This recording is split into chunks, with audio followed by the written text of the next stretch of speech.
అమ్మలాంటి ప్రేమ, నాన్నలాంటి బాధ్యత. పత్రికా ప్రకటన. ఎలక్ట్రానిక్ అండ్ ప్రింట్ మీడియా ప్రతినిధులకు Andhra Pradesh and Telangana. Sir, madam, విషయం నీట్ యూజీ 2026 పరీక్షను సమపాలనతో నిర్వహించడం మరియు పరీక్షా కేంద్రాల్లో అవసరమైన సౌకర్యాల కల్పనకు తగిన చర్యలు తీసుకోవాల్సిందిగా మనవి చేస్తూ విన్నపం. నీట్ యూజీ 2026 ప్రవేశ పరీక్ష మే 3వ తేదీన నిర్వహించబడుతుంది. అండర్ గ్రాడ్యుయేట్ మెడికల్ కోర్సుల్లో ప్రవేశం కోసం నిర్వహించే ఈ ప్రతిష్టాత్మక పరీక్షకు విద్యార్థులందరూ 1 లేదా 2 ఏళ్ళు రేయింబవలు కష్టపడి సిద్ధమవుతున్నారు. ఈ పరీక్ష నిర్వహించే సమయంలో విద్యార్థుల భవిష్యత్తును నిర్ణయించడంలో ప్రతి నిమిషం కీలక పాత్ర పోషిస్తుంది. కాబట్టి విద్యార్థులు ఎటువంటి అంతరాయం లేకుండా ప్రశాంత వాతావరణంలో పరీక్ష రాయగలగాలి. పరీక్ష నిర్వహణకు సంబంధించి ఇప్పటికే తగిన మార్గదర్శకాలను జారీ చేసింది నేషనల్ టెస్టింగ్ ఏజెన్సీ (NTA). ఆయా మార్గదర్శకాలను ఖచ్చితంగా అమలు చేసేలా తగిన చర్యలు తీసుకొని పరీక్షా సమయంలో విద్యార్థులు ఎటువంటి ఇబ్బందులు ఎదుర్కోకుండా చూడవలసిందిగా సవినయంగా మనవి చేస్తున్నాము. ఈ దిగువ పేర్కొన్న అంశాలపై ప్రత్యేకంగా దృష్టి సారించవలసిందిగా కోరుతున్నాము. 1. పరీక్ష ప్రారంభం. నీట్ పరీక్షకు కేటాయించిన సమయం 3 గంటలు, మధ్యాహ్నం 2 గంటల నుంచి సాయంత్రం 5 గంటల వరకు నిర్వహించబడుతుంది. ఈ సమయంలో విద్యార్థులు 180 ప్రశ్నలు చదివి సమాధానాలు రాయాలి. కాబట్టి పరీక్ష ఖచ్చితంగా మధ్యాహ్నం 2 గంటలకు ప్రారంభం కావాలి. ఒకవేళ ఏదైనా అనివార్య కారణాల వలన పరీక్ష 10 నిమిషాలు ఆలస్యంగా ప్రారంభమైనచో ఆ 10 నిమిషాల సమయాన్ని అదనంగా ఇవ్వాల్సిందిగా సెంటర్ సూపరింటెండెంట్ గారిని కోరుతున్నాము.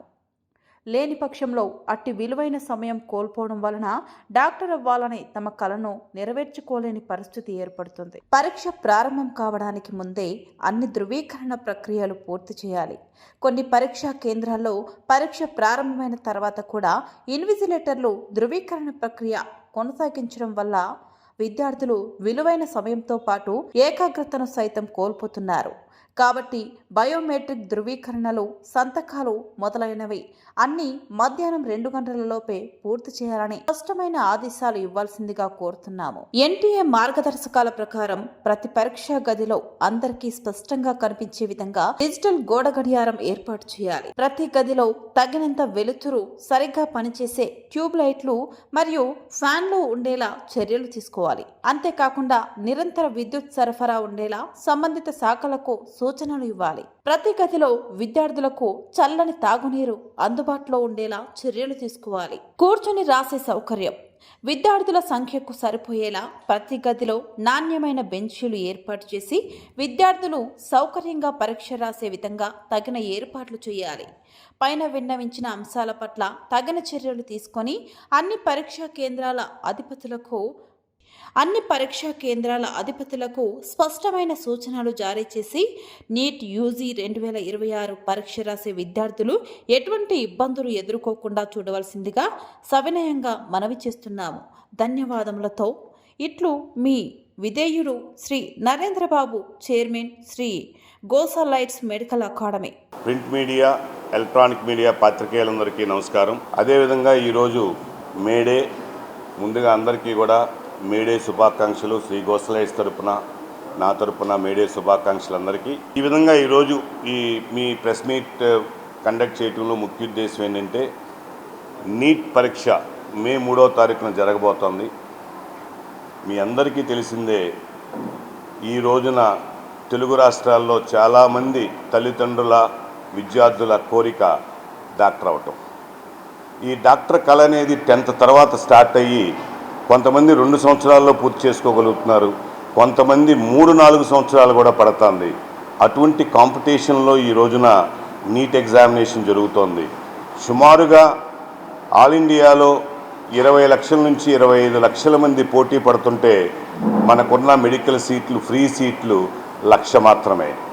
అదే మన ఆంధ్రప్రదేశ్ రాష్ట్రంలో సుమారుగా 60,000 నుంచి 70,000 మంది విద్యార్థులు పోటీ పడుతుంటే అందులో మనకున్న సీట్లు, ఫ్రీ సీట్లు అయితే కనుక సుమారుగా 4,000 మాత్రమే. అదే తెలంగాణలో చూసుకుంటే ఒక 70,000 మంది కనుక మనకి నీట్ పరీక్షలో ఉత్తీర్ణత సాధించడానికి పోటీ పడుతుంటే సుమారుగా 7,000 మాత్రమే ఫ్రీ సీట్స్ ఉన్నాయి. కానీ ఈ ఎగ్జామ్ అనేది చాలా ప్రతిష్టాత్మకమైన ఎగ్జామినేషన్. నేషనల్ వైడ్గా, ఇండియా వైడ్గా ఈ 20-25 లక్షల మంది ఒక్క నీట్ ఎగ్జామ్ మాత్రమే రాస్తున్నారు. మరి ఈ నీట్ ఎగ్జామ్ అనేది ఎన్టీఏ అనే ఒక NTA national testing agency conduct చేస్తుంది. డెఫినెట్గా ఇది చాలా important examination for the future of the students who are aspirants of the medicos. కానీ ఎగ్జామ్ అనేది ఇన్ని లక్షల మందికి ఒకేసారి ఆఫ్లైన్లో ఒకే టైంలో ఒకే రోజు జరగటం అనేది చాలా కష్టమైన పని, నిజమే.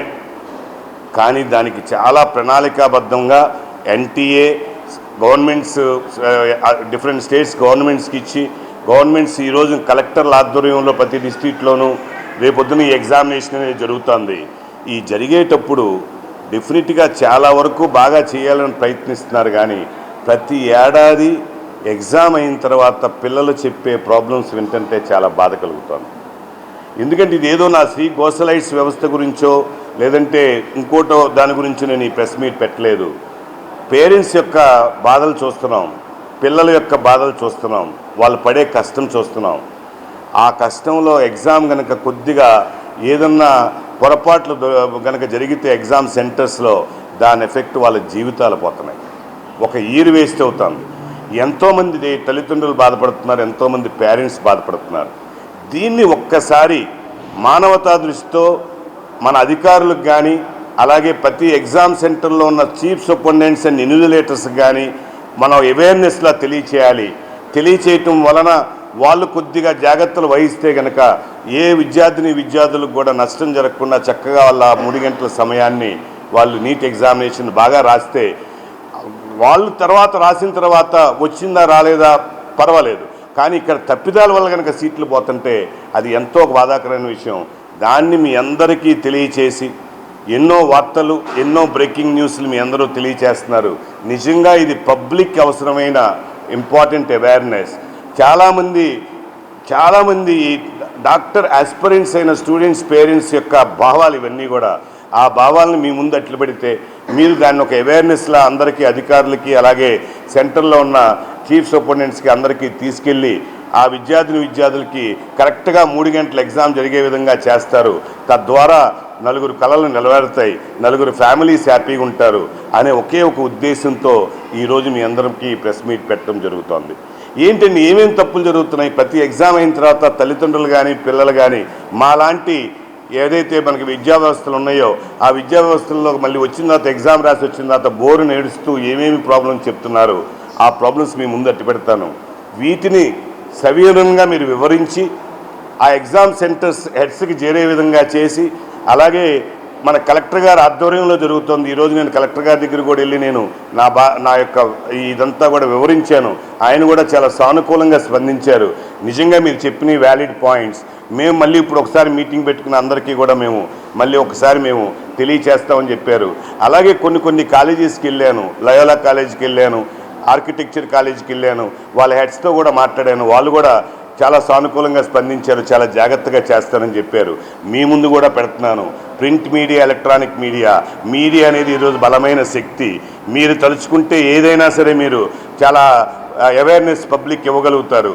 అటువంటిది మీకు ఎగ్జామ్ రన్ చేసే గవర్నమెంట్ ఆర్గనైజేషన్స్ కానీ కలెక్టర్ ఆధ్వర్యంలో లేదంటే కనుక సెంటర్ హెడ్స్ ఏ సెంటర్కి అయితే వాళ్ళు ఉన్నారో వాళ్ళ ఇన్విజిలేటర్స్ జాగ్రత్తగా ఇన్స్ట్రక్షన్స్ ఇచ్చి రన్ చేస్తే కనుక పిల్లలకి అటువంటి నష్టం జరగకుండా వాళ్ళ జీవితకాలం వేస్ట్ కాకుండా ఉంటుందనేది నా భావన. దాన్ని మీరందరూ అలా జాగ్రత్తగా తీసుకెళ్తారని చెప్పి మనస్ఫూర్తిగా కోరుకుంటున్నా. అందులో జరిగే నష్టం ఏంటో చెప్తా. ఫస్ట్ నష్టం ఏం జరుగుతుంది, ఇది 3 గంటల్లోనే ఎగ్జామ్ రాయాలండి. వాళ్ళు ఆఫ్లైన్ ఎగ్జామినేషను 2 గంటల నుంచి 5 గంటల లోపల రేపు 3వ తారీఖు జరుగుతుంది. 2 to 5